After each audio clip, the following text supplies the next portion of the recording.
Greetings, everyone, and welcome to The Frequency. I'm your host, Dee Barnes, and thank you for tuning in right here on the Black Star Network. Now, today we have another important conversation for you.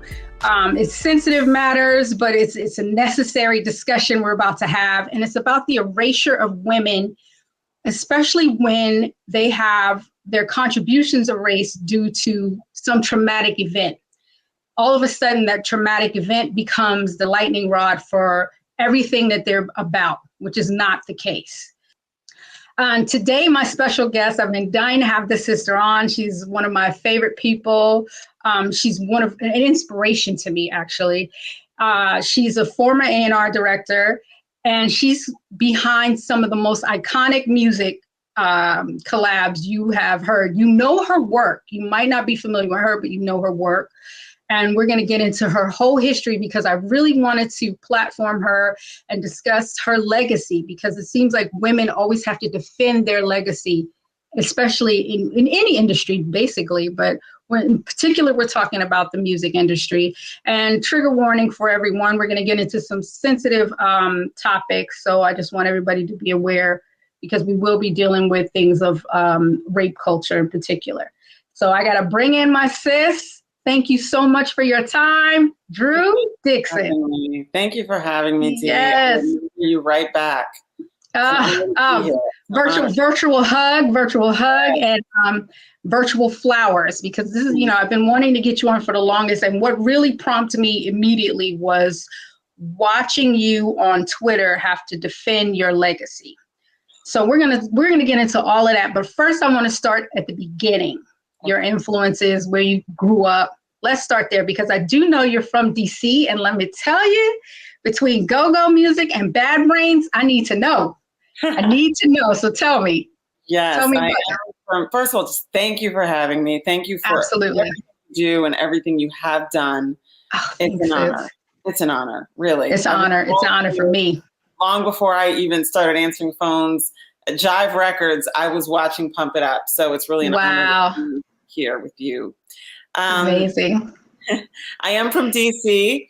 I lived there for the first 17 years of my life. My parents also native Washingtonians.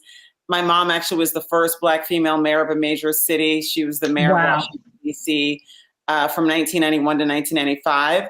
I went to Stanford. I decided I wanted to go west, try something different, push myself outside of my comfort zone. And it was an amazing experience. I don't think I would have chosen a career making rap records if I hadn't gone to a school that really cultivated and encouraged innovation and risk-taking. Stanford, where I was Black Student Union representative to student government. I was an South African issues sort of fellow. I focused on North Africa and the Middle East in terms of my major. So I've always been trying to figure out how to kind of add value and thread the needle as a Black woman in America in a very complicated and often hostile sort of historical context, right? Right. And when I was out there, I fell in love with West Coast hip hop, Too Short. Right. Now that I reflect on it as a 52-year-old woman, but I was bobbing my head to Too Short, Dell and the Funky Homo Sapien, all of that. Yep. But I'm also from DC, so I grew up listening to go-go music. But I was also an alternative head. So yes, when hip hop came out, it felt like the combination of what I loved about alternative music, which is that it was irreverent, it was lyrically dense, right? It was, very, intelligent, lots of wordplay, punchlines, but it also had the soundtrack of soul music, which I'd also grown up listening to. So it kind of combined a lot of what I loved in terms of music, and the rebellion and the political sort of piece of hip hop, early hip hop, spoke to my spirit as the daughter of a Black politician. So that's where I'm from. That's how I ended up falling in love with hip hop. When my mom was elected, I went to Howard for a semester, and I through parties, and I figured out that there was an industry behind the music I loved, and I wanted to be a part of it. So that's how it all started for me. So that's what inspired you to get into the music industry? Or was it your love for music in general? Well, it was my love for music, but I was I was a history major in college, and I thought I would go to law school, or I might even go into politics like my parents. But when hip hop happened, I realized this was maybe a more direct way to impact people and to make a difference by putting the microphone in the hands of young, talented geniuses with something to say. And it was kind of a combination of my desire to make a difference kind of in a political sense, but also my love for music. So hip hop kind of was my left turn from law school. So instead of going to law school, I was like, I'm going to go see if I can't make rap records. Let me try that first. So it's interesting that you said young, talented genius, because that's how I view you coming into the industry and thinking about all your accomplishments. A young, talented genius with confidence, like sheer confidence and sheer will and drive. And that's something I feel too, that women, when we first step into it, we're, into whatever the calling is for us, we're present in the moment. We're a driving force for ourselves, and we have no fear. We're fearless. You know what I mean? And fear. But I did. Right. Because we do it for the love. I did it for the love. We did it for love. Same thing with me with when I hosted Pump It Up. I just did it for the love. Wasn't thinking about the bigger picture and all of that. Okay, so what was the first thing that you put together? Like, what did you make happen? It's crazy. Much. I answered phones for 18 months at a couple different companies, Jive Records, Warner Brothers Records, and then Empire Artist Management, where I worked with Premiere and Gangstar as a receptionist. Wow. And then my first not answering phones job was actually at Zomba Music Publishing, where I signed Nas to a publishing deal a couple months, either before or after, I can't remember, but it was the same year that he released Illmatic. So I gave Nas a publishing deal. And I gave Eric Sermon a publishing deal at Zomba. So I was already kind of in the mix, making it happen, trying to, give resources and opportunities to hip hop artists and producers. But from there, I got the job I really came to New York to get, which was doing A&R at one of the handful of rap labels that were really kind of at the top of the game. And obviously there was no more important label in hip hop, at least from my perspective at the time. Right. So I was hired by Russell Simmons himself to do A&R when I was 3 years old in 1984. And one of the first jobs I was given to do was to type credits, not just type the credits, but to sort of double check work on Method Man's album To Cal, to make sure that all the stack of papers that I had matched the credits and the samples that were cleared, and everything was lined up, and you would just sort of put it in a big rubber band and send it up to Polygram. So that was my job, which was, not really what I was supposed to do. I was technically hired to sort of make records, but I was like, look, I'm just happy to be in the building. I'm happy to be doing A&R something, even if it's A&R. Right. So I was sitting there in my office with one working speaker, no window. No way. And I was listening to the Method Man album and checking the paperwork, and there were these interludes that I realize now in this Twitter battle that I just had aren't on the album anymore. So in the original track listing, Shorty, I'm there for you anytime you need me, for real, and your girl believe me, that was just an interlude. It's not an interlude now. They went back and they added a song called All I Need. That did not exist. Okay. So the idea that all I did was add Mary J. Blige, let me not get ahead of myself, is fiction. What is true is that there was just an interlude. There was no song called All I Need. There was no music behind Shorty, I'm there for you anytime you need me, for real, girl, it's me and your world, believe me. That was just an interlude.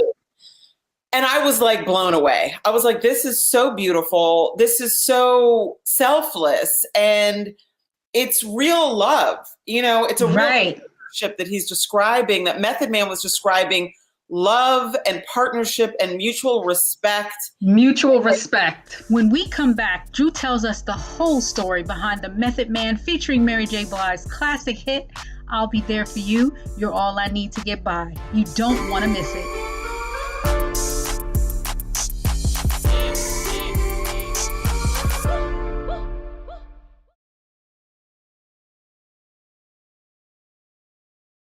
President Biden has delivered for Black America. More funding for Black entrepreneurs. Millions of new good-paying jobs. He's lowering the cost of medications and the cost of living. Joe Biden is delivering for us, and that's the facts. When you talk about blackness and what happens in black culture, we're about covering these things that matter to us, speaking to our issues and concerns. This is a genuine people-powered movement. There's a lot of stuff that we're not getting. You get it, and you spread the word. We wish to plead our own cause. Too long have others spoken for us. We cannot tell our own story if we can't pay for it. This is about covering us. Invest in black-owned media. Your dollars matter. We don't have to keep asking them to cover our stuff. So please support us in what we do, folks. We want to hit 2,000 people, $50 this month, raise $100,000. We're behind 100,000, so we want to hit that. Y'all money makes this possible. Checks and money orders go to P.O. Box 57196, Washington, D.C. 20037-0196.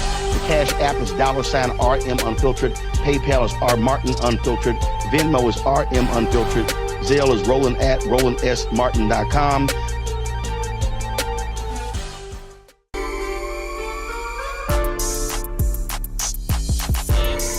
Back right here in the frequency with my special guest, Drew Dixon. And what is true is that there was just an interlude. There was no song called All I Need. There was no music behind Shorty, I'm there for you anytime you need me. For real, girl, it's me in your world, believe me. That was just an interlude. And I was like blown away. I was like, this is so beautiful. This is so selfless. And it's real love. You know, it's a real relationship that he's describing, that Method Man was describing. Love and partnership and mutual respect. Mutual respect. In the vocabulary of hip hop. And I thought that was so touching and so important. And it's funny, when the HBO Max documentary On the Record came out, in which I tell the story, D'Angelo called me because I actually was living with D'Angelo when I first started. Sidebar. Oh, wow. Oh, wow. Oh, yeah. I love it. And he was making Brown Sugar. Okay. And so the album hadn't even come out yet. Brown Sugar hadn't even come out. Okay. He was still making Brown Sugar. We actually broke up sort of about halfway, maybe 2/3 of the way through Brown Sugar. And that's when he and Angie Stone hooked up. So I was pre-Angie. But, you know, we were living together. And he reminded me when he saw On the Record that I came home with that interlude and I kept playing it on a loop. I was like, this is so beautiful. This is so beautiful. And he told me, I forgot. He was like, Drew, your favorite line was the last line, you my nigga. You kept saying, not you're my bitch, you're my nigga. Like you're my homie. You're my home. Yeah. You know? And he reminded me of how excited I was about that interlude and that particular line. And so back in 1994, I hear this interlude. I call Russell. Russell didn't have an office in the building, so you had to like catch him wherever he was. The Bowery Bar, the car, you know, on the move. And I kept fashion show, front row. Exactly. All of that. So I kept telling him, this is too beautiful to just be an interlude. A lot of people skip the interludes. They don't hear the interludes most of the time, and they're going to miss this. And this is too beautiful to be lost. And he was like, Drew, there's nothing we can do. The album is already done. It's already been sent to Polygram. As you know, you sent it to Polygram. We can't change the track listing. And I just wouldn't let it go. And then I had the idea to call it a remix. Let's get, my idea was to make it a duet. And I actually said, I think Mary J. Blige would be perfect, but I don't know Mary, but I know Lauryn Hill. She's a friend of mine. And he was like, who the fuck is Lauryn Hill?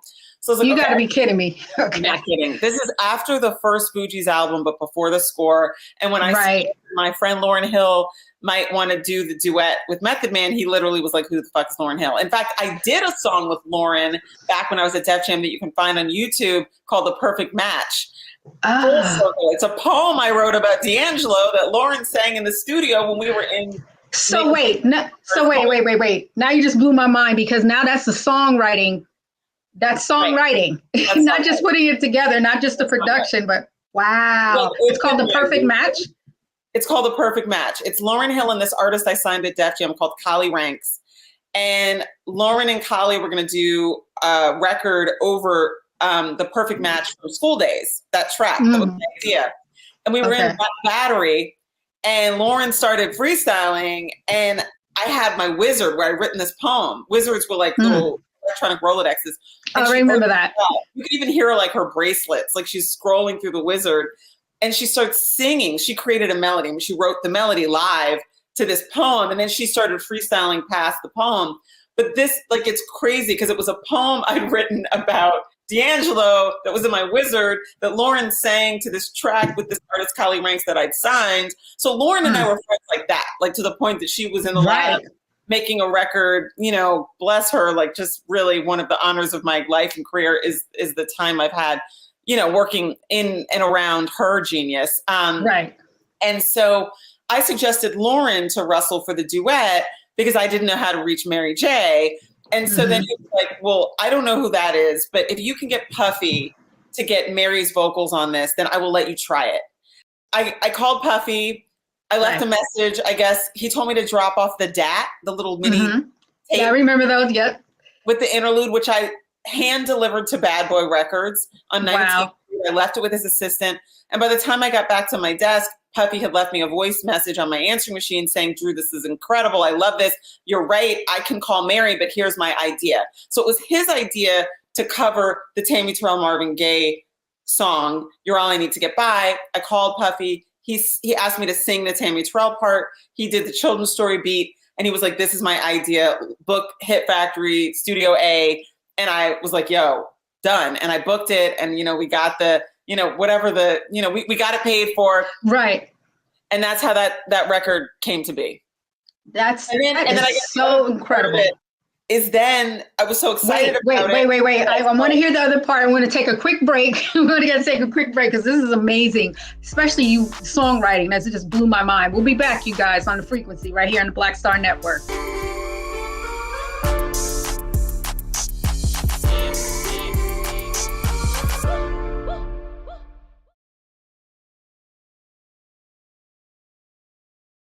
On his first day in office, with the country in crisis, President Biden got to work for us. Cutting Black child poverty in half, more money for Black entrepreneurs, millions of new, good-paying jobs. He's lowered the cost of living and prescription drugs. But there's more to do. He gets it because we all deserve dignity, safety, respect, and a chance to do more than just get by, but to get ahead. I'm Joe Biden, and I approve this message. I'm Faraji Muhammad, live from LA.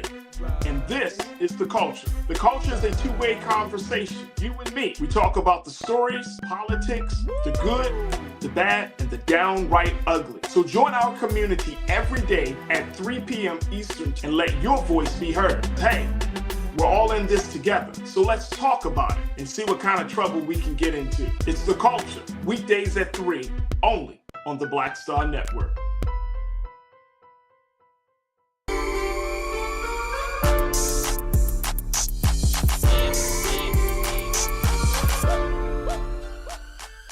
Back right here on The Frequency with my special guest, Drew Dixon, and we're getting into the myth, the legendary myth of how You're All I Need. Is that the correct title? You're All I Need? The title is I'll Be There For You. We were not I'll Be There For You, that's right. Because that's the original record. It's I'll Be There For You, parens, You're All I Need to Get By. And see, you know, me calling it You're All I Need. And that, I'm telling you, when I first heard that, that was just like, I felt the same way. Like, yo, this is like special. Beautiful. You know what I mean? He's talking about me. You know, first of all, it's Method Man. So who's not going to love that? It's Mary J. Blige. Who's not going to love that? And the fact that you were so young and so aware consciously of thinking about how to put this together. And I know it couldn't have been easy for you because number one, being a woman and trying to present that idea. I mean, did you get any pushback or, you know? It took me like a month to get them to let me even try the idea. Russell told me no when I first played the interlude and said, this has to be a song. It should be a duet with Mary J. Blige. He was like, no. It's too late, Drew. It is a no. And I couldn't let it go. And I kept playing it at home. And I was like, I can't let this idea go. It's too special. And I just wouldn't back down. And finally, I came up with the idea because I was told it was too late to put it on the album track listing. Right. Said, what if we call it a remix and put it on the B-side of whatever the next single is? Then at least I can make it and it can get out in the world. And it doesn't have to be the album. We'll just call it a remix. And it was like a remix of what? I'm like, I don't know. Don't worry about that part. And so that's when I called Puffy. Puffy recorded Mary's vocals. Puffy had the idea for her to sing the Tammy Terrell part of the Marvin Gaye duet, You're All I Need to Get By. Puffy put Children's Story under it. And then I was told, wait, we actually can't release this without RZA's permission because Method Man signed through RZA's production company. So then RZA heard it and said, okay, bet. Well, actually, that's not even what happened. Before RZA heard it, I had to sort of get the reels with just Mary's vocals without the track and bring him back to Def Jam. Leor played that for RZA and said it was just vocals. It wasn't a track. And then actually I would run back and forth every day for like a week, maybe more, between the Hit Factory where Puffy was working and Chung King, the old Chung King and the old Hit Factory. And I would have to rewind the reels after Puffy sessions, which were generally at night because he was at Bad Boy during the day. RZA worked during the day usually. And so I would rewind the reels so that we could give them to RZA without him knowing at first that Puffy was actually not just making, recording the vocals on Mary, but he was producing record. So the records were really kind of made at the same time with RZA initially only knowing it was Mary's vocals that Puffy was cutting. Right. And then eventually both remixes were done, remixes of interludes. They're not really remixes, but that's what I suggested we call it. Right. And then they decided it was so good they were going to shoot a video to it, even though it was the B-side. They were going to go ahead and shoot the video to the B-side. And they shot the video to RZA's version, which is dope. They're both dope in my opinion, but also because it was RZA's production company. So they shot the video to the version that RZA produced, even though Puffy's was technically first. Right. And then they went back later and added a track called All I Need, which is actually really not the original. It's actually technically that's the remix that came from the versions that Puffy and RZA did based on my idea. So I had based on your idea. And then I had to physically move the reels every day between the two studios. Like I did the legwork to get it done. You did the legwork, exactly. No assistant. No. You did it all. Okay, so. But yeah, no, I did it all. And I did it all while surviving Russell Simmons. And that's the other part. I had to deal with him every day to get permission to try this idea. I had to deal with him every day to figure out how to navigate the whole RZA piece of it. And Russell was brilliant, is brilliant, incredible, creative. And so I, kind of watched him figure out how to find paths. And I was like, okay, I can do that. I have a path. How about this? How about we make it a remix? But I had to deal with him. He was harassing me. So I had to harassing you because this was your boss. Yes. And he was the one also that hired you. He hired me and he was the only one who was listening to me and giving me shots to try my ideas. So I had to be around him enough to get the opportunity to take this interlude and turn it into the record that we all love now. But I had to do it while avoiding being alone with him, Right. I'd bring my friends or I would meet him in the restaurant or try to be around him in situations where I could get his attention. I could get him to focus, which really often was in person. That was the best version of him I was going to get in terms of him listening carefully to what I was saying. But also not being alone in any setting where I would feel like he would be even more appropriate than he had been verbally. So I was dodging those bullets, but pushing this idea. That's why it's so maddening when people try to suggest that this idea somehow was not mine. It was my idea. I fought for it. Exactly. While being harassed, and I physically moved the reels and suggested it be called a remix. I mean, all of it. And all of that. And then did you get your credit? I didn't get an A&R credit. I mean, a lot of people think I should have a producer credit because it was my idea. You should. That's what I was thinking. I have no credit. In the wiki, I'm not mentioned. There's a wiki for this song, and I'm not even mentioned. Until On the Record came out in 2020.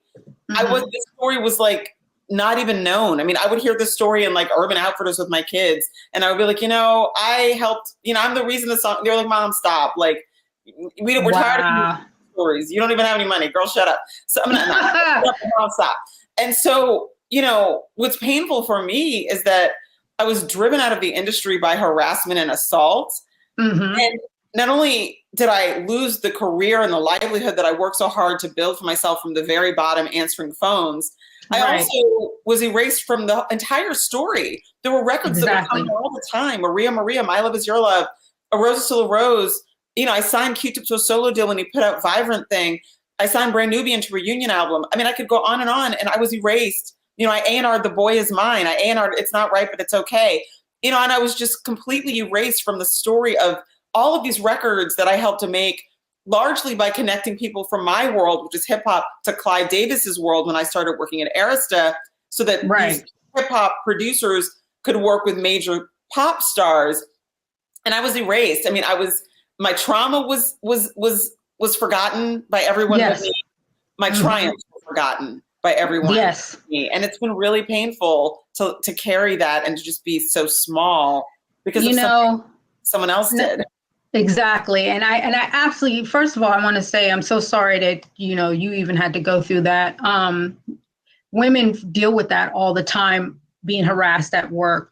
My situation was similar, not so much harassed at work, but harassed on the job by artists, all the time, not taking me seriously. And then, and I tried to like cover up, wearing the most baggiest clothes ever, cutting my hair, just like trying to make myself look less feminine because I didn't want them to be distracted by that and focus on, what was happening. And none of that worked. I mean, they still saw a woman, they still saw something that they wanted to dominate.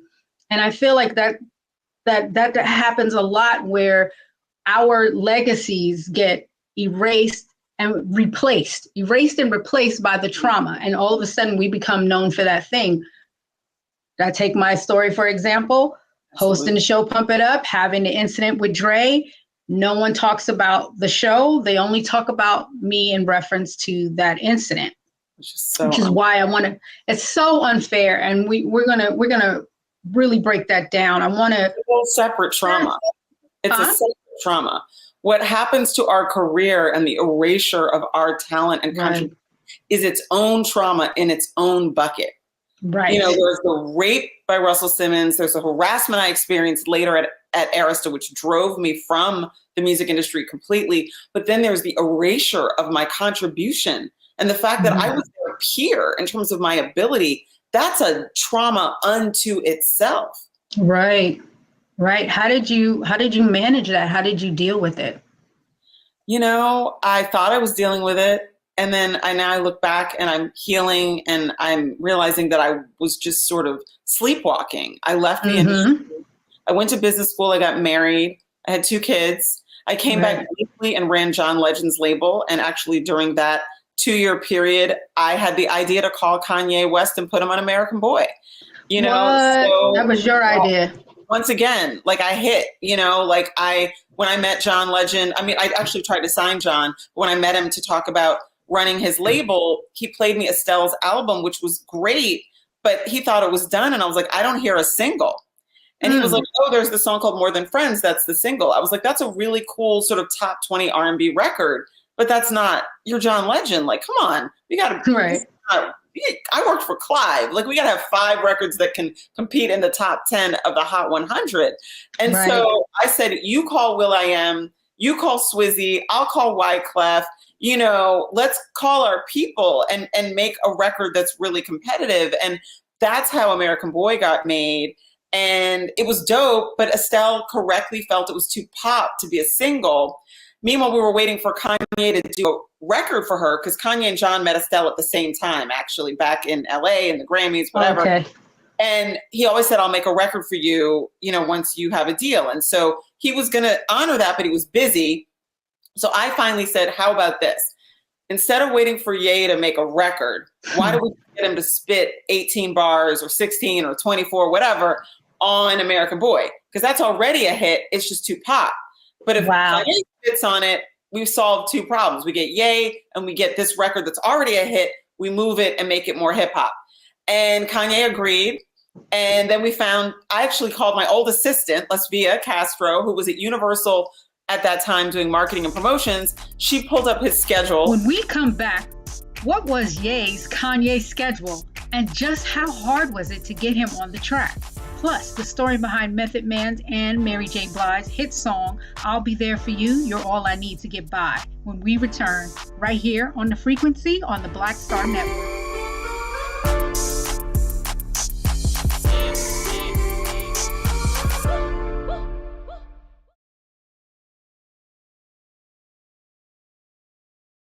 President Biden has delivered for Black America.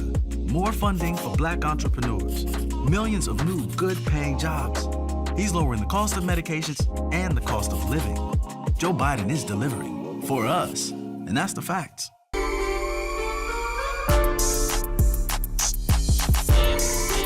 Back right here in The Frequency with my special guest, Drew Dixon. I went to business school. I got married. I had 2 kids. I came back briefly and ran John Legend's label. And actually during that 2-year period, I had the idea to call Kanye West and put him on American Boy. You know, so, that was your idea. Once again, like I hit, you know, like when I met John Legend, I mean, I actually tried to sign John. When I met him to talk about running his label, he played me Estelle's album, which was great. But he thought it was done. And I was like, I don't hear a single. And he was like, oh, there's the song called More Than Friends. That's the single. I was like, that's a really cool sort of top 20 R&B record. But that's not your John Legend. Like, come on. We got to. Right. I worked for Clive. Like, we got to have 5 records that can compete in the top 10 of the Hot 100. And so I said, you call will.i.am, you call Swizzy, I'll call Wyclef. You know, let's call our people and make a record that's really competitive. And that's how American Boy got made. And it was dope, but Estelle correctly felt it was too pop to be a single. Meanwhile, we were waiting for Kanye to do a record for her because Kanye and John met Estelle at the same time, actually, back in LA and the Grammys, whatever. Okay. And he always said, I'll make a record for you, you know, once you have a deal. And so he was going to honor that, but he was busy. So I finally said, how about this? Instead of waiting for Ye to make a record, why don't we get him to spit 18 bars or 16 or 24, whatever, on American Boy? Because that's already a hit. It's just too pop. But if Kanye spits on it, we've solved 2 problems. We get Ye and we get this record that's already a hit. We move it and make it more hip hop. And Kanye agreed. And then I actually called my old assistant, Lesvia Castro, who was at Universal at that time doing marketing and promotions. She pulled up his schedule and said he's going to be on the ground in New York City for 48 hours or 36 hours on this date. And I said to John, yo, let's send a car to Teterboro and bring him to the studio. Estelle was already working at Platinum, Wyclef and Jerry Wonder's studio. So we brought Ye into Platinum and he came in and he dropped 48 bars on American Boy. Bananas. So we had to break it into 2 pieces. Serge Sai mixed it, killed it, won a Grammy for it. I didn't get anything for that either. You didn't get anything. Did you get credit? I have co-executive producer credit for the album. But again, like, you know. But you still should, right. And you still should have a Grammy. You know, I don't. And so, I mean, I've helped to make so many records that won Grammys. I mean, Maria, I think, won a Grammy. You know, Wyclef called me and gave me that record. You know, that I'm not even, you know, I just, you know, I did A&R. I put the record on Carlos, you know, but in records where I really contributed, I made like a significant creative contribution. Like, let's make this an entire record in the case of the Mary Matt duet, or let's put Kanye on this record. Feels like maybe I should have, you know, something to show for that. But I think as women, you know, and as a woman in hip hop, and as a woman in hip hop who'd already been raped by the king of the whole game, I was so grateful to be in the room. I was so grateful to be able to get my ideas made. By the time I was involved in American Boy with Estelle and John and Kanye, I'd been driven out of the industry by harassment, and just a very, very, very negative experience that I had at the end of my career. And I'd also already been assaulted by the king of hip hop. So at this point, you know, I'm a stay-at-home mom who's like come out of retirement to work for John Legend. And I'm just happy once again to be making records.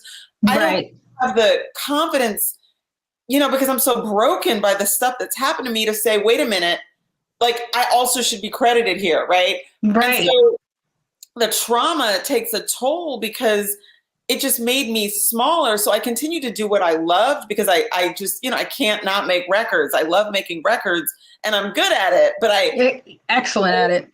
Not able, because of the trauma and because of the way I was so minimized as a woman and sexualized and objectified, that I didn't have the confidence to push for the idea and then to push for myself to get credit for the idea. And I think that happens to women in a lot of industries where absolutely down. And so we contribute, but we don't fight for ourselves. Right. And that was the end of my career. I really kind of disappeared from the industry after American Boy. You know, it was hard for me because I had to run into men who had been abusive And it was very hard for me to be around them. Actually, the whole Atlantic Records staff, which was the parent company for John Legend's label, were all the old Def Jam staff. So it was Julie Greenwald, it was Lear Cohen, it was Kevin Lyle, it was Mike Kaiser. It was so traumatic to be around them again, act like it was all good. Because they all knew what had happened to me at Def Jam. And it was like, you know, very painful to have to just sort of, you know, be cool with them because I wanted them to support Estelle. Right. But, like, make myself small in order to do that. So I just became a stay-at-home mom. I worked on a few entrepreneurial ventures, not in music, hair, this and that. And it wasn't until Me Too, to be honest with you, that I started to talk about what happened to me. And then I started to talk about what I contributed to this industry and to this culture and to hip hop. If it hadn't been Me Too, I would have taken my triumphs and my trauma to my grave. And I would have just been like a shadow of myself for the rest of my life. And I'm just so grateful that I kind of was awakened from my trance by saying so. You know what? Let's take a break and we're going to come back. We're going to get into the whole Me Too movement. And I want to talk more about the documentary where you talk about, you know, your trauma specifically on the record. We'll be back right here on The Frequency on the Black Star Network.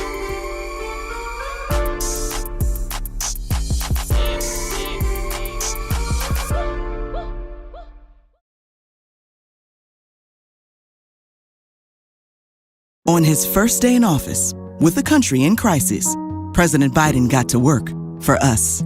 Cutting Black child poverty in half, more money for Black entrepreneurs, millions of new, good-paying jobs. He's lowered the cost of living and prescription drugs. But there's more to do. He gets it because we all deserve dignity, safety, respect, and a chance to do more than just get by, but to get ahead. I'm Joe Biden, and I approve this message.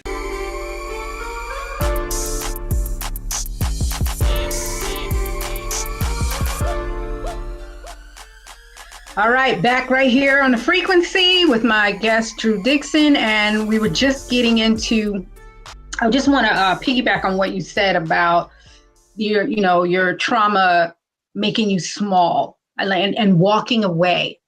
And I'm going to share, with you, my story that I don't even think I've shared publicly yet. I walked away from Pump It Up. And I walked away from Pump It Up because I didn't feel protected. I didn't feel respected. As I put on Aretha today, I did not feel that, especially after the incident. After the incident, I felt that I had to fight even harder. I had to fight for security. They didn't want to pay for it. I had to pay for my own security out of my check. I had to fight for precautions, extra precautions now. Like my whole world changed after that. So I can understand, and I definitely relate to what you're saying. And it's very unfortunate. Like, I'm so sorry you went through that, because I'm just like, I'm furious. And at the same time, we kind of intersect in that because I had a lot of dealings with Def Jam through the show. And then after the show, married to comedian Ricky Harris, who did, Def Comedy Jam in its very beginning stages. So I had a lot of dealings with Russell.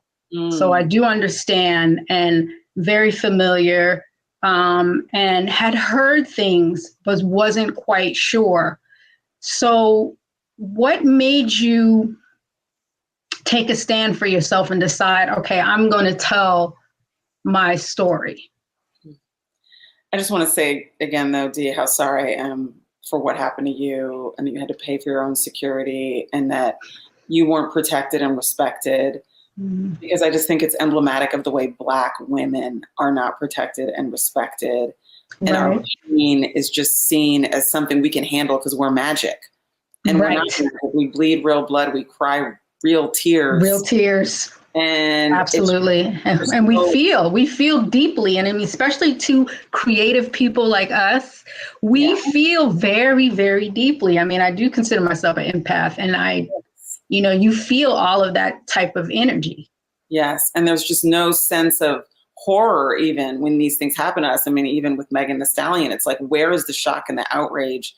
But I could talk about that for a whole entire hour and a half. Mm-hmm. Well, we got it. Let's do it. Let's do it. So, in answer to your question about what made me come forward, right. I had no intention of being part of the Me Too movement. I was really happy that the women who had come forward about Harvey Weinstein were being believed. I thought that was surprising, but refreshing as a woman who was a survivor of sexual violence. But I also thought that it was specific to these women who were white movie stars, and that because society could identify with them because they were, they checked all of the boxes of sort of the damsel in distress. That even though, which is upsetting to me, not to cut you off, it's upsetting because the movement was started by a Black woman, Tarana Burke, for Black women and marginalized women, people, you know, women of color, for their trauma in particular. To see it, go ahead.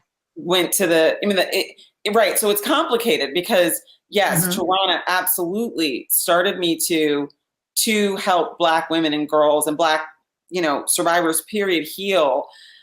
But of course, the headlines that dominated the news were, you know, the ones about women that were more identifiable as like main characters in American society because they were white movie stars or white actresses who could have been or should have been movie stars. And I don't want to take anything away from the courage of those women because Harvey was a giant. And I mean, hanging out with, you know, Bill Clinton and Hillary Clinton and everybody else. So that's very brave to call him out and to put your name and face on the line to do that. And frankly, if they weren't white women, if they didn't have that degree of glamour, I don't think the Me Too movement would have gotten the attention that it got. And so it's sort of like they opened the door, you know. True. They were palatable, right? And even they have gotten tremendous blowback and haven't always been believed. And so I want to acknowledge every survivor of any racial identity, period. I see you, I feel you, I want to hold space for your pain and your healing. I also want to say, however, that when the Me Too movement started and those were the headlines, I just didn't see a place for myself in it. I didn't think anybody cared about me as a Black woman, even though I'm a not traditionally Black, you know, presenting Black woman. I'm still a Black woman. You know, I can't, you know, I don't have. When you say that, did you have to deal with colorism within the industry too? Oh, I mean, sure. I mean, you know, I think, you know, we all deal with colorism. And so, you know, and I want to acknowledge I benefit from it. And then I'm also fetishized because of it. And I'm fetishized by, unfortunately, Black men who know that, you know, I am white adjacent in appearance, but I don't have any of the protections of Amy Cooper, who can call the police on a bird watcher in Central Park. I don't actually have a camera. Right. And so, but I also do have privilege. And frankly, I'm not sure I would have been the main subject of an HBO Max documentary if I didn't present in a certain way. And so when I finally decided to come forward to the New York Times to tell them my story, it was really off the record to tell them my story so that the women who'd already come forward about Russell Simmons would be sort of believed, because I didn't know them. But their stories were very similar to mine, which made me realize for the first time in 24 years that it wasn't just me. And I was like shocked that this was a pattern. And I realized that if I didn't say something, I was sort of enabling him. I was like an accessory. Exactly. So I came forward off the record. I didn't want to be named. I didn't want to be the face of it. I think his first two public, like the first two women to accuse him publicly were both white. And, you know, but that notwithstanding, I believed them because their stories were just like, there were details that I was just like, oh my God, this is, oh, he sets traps. Oh my God, this is so much like what happened to me. So I went to the New York Times off the record, and then they asked me if I would be willing to use my name because they felt that, you know, the story is obviously more credible if the person is willing to put their name beside the story.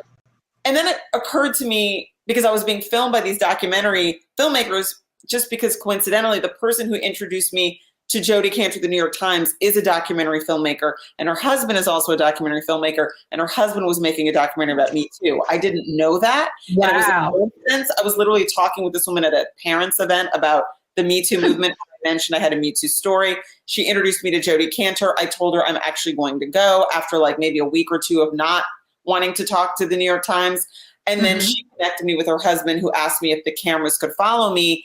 And I said, that's fine, I guess, but I'm not signing a release, so you might have to destroy this footage because I'm not even sure I'm going to let them use my name. And that's really how I became part of this documentary. And then I realized this was an opportunity for me potentially to open the door in the same way the high-profile Harvey Weinstein survivors opened the door for me and other survivors of other abusers. I thought, well, I'm in this unique situation where they are following me around with a camera. And if I agree to do this, then this story could potentially be a portal that opens the door to tell the story of the way Black women in America have never been safe. The average Black woman in the transatlantic slave trade, she wasn't a woman. Her average age was 15 years old. And all of the Black women and girls in the transatlantic slave trade were raped. It was just to rape us. And, you know, and so I wanted to take the opportunity that I had as somebody who was suddenly being listened to broaden the scope of the discussion to focus on the vulnerability of Black women and girls that is unique in this country, where we were all raped and brutalized as a matter of business, as a matter of just common practice. And that the sexualization and the objectification of Black women and girls is essentially a mythology that was used to numb everyone in society to the way we were brutalized. In the same way, hyper sexualization and the notion that Black men are inherently violent and dangerous was used to numb society into tolerating the brutality that was inflicted upon our men and our boys. Like, all of these tropes had a purpose. And so that's how I entered the Me Too movement. That's why I agreed to use my name in the New York Times. And that's why I agreed to be part of the documentary. And that's how I ended up, frankly, with absolute fear and trembling and trepidation and deep just misgivings and uncertainty about coming forward, I ended up standing there and owning my own truth and finding my own power, and then unlocking the story of the rest of my career in the music industry. It all came out of that same choice that I really did with such reluctance and fear. Wow. I have to stop and commend you and thank you for your bravery, because, like I said, it inspired me to deal with my own truth. And I'm sure it inspired, you know, countless women, because I think that that's what we need sometimes, just one person to be courageous, and then we feel empowered. And I think that that's what the Me Too movement, you know, in all of its good, bad, and ugly was about. For me in particular, everything happened pre this Me Too movement. And, you know, I was young and, you know, fearless and righteous. And I was just like, this has got to stop. I mean, the same thing for me. I felt like I had to say something because I knew I wasn't the only victim of Andre Young's violence, but which is, you know, Andre Young, Dr. Dre. But I knew at the same time that if I didn't say something, because no one had pressed charges before. And so I felt like I had to, you know, take a step forward. And just like you doing that, and in the midst of it, you were doing it just because, you know, you were part of that article, but at the same time, you had no idea that you were like becoming the face of it, or the leader, so to speak. And I just want to thank you for your courage and your voice, because it was so important. And you are seen. You are being heard, and you are so loved. You know, from the countless women that I've talked to, we have nothing but the absolute respect for you, Drew. And, you know, thank you for coming forward like that. I mean, I know it took a lot. Next time on The Frequency, we finish our incredible interview with Drew Dixon. She gives us the details behind the HBO documentary that shed light on the alleged sexual assault by Russell Simmons, and tells us what's in her future. That's next on The Frequency on the Black Star Network.